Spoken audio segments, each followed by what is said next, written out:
A Stanford study found that productivity per hour declines sharply after 50 hours per week and drops to nearly zero after 55 hours. People working 70-hour weeks produce no more than those working 55. They just burn out faster. Newport's framework has three principles: do fewer things, work at a natural pace, and obsess over quality. This isn't laziness, it's the opposite.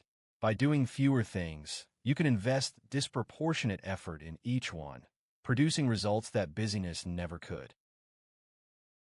Tom DeMarco's research in Slack shows that organizations and individuals, without idle capacity, can't innovate or respond to opportunities.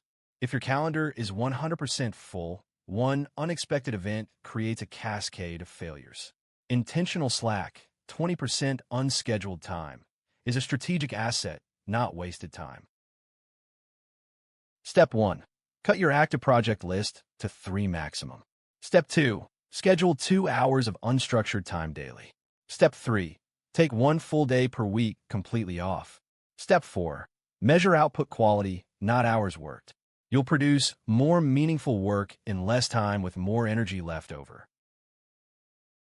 This week, cancel one commitment and protect the free time as slack. Notice what happens to your energy and creativity. True productivity isn't about doing more, it's about doing what matters.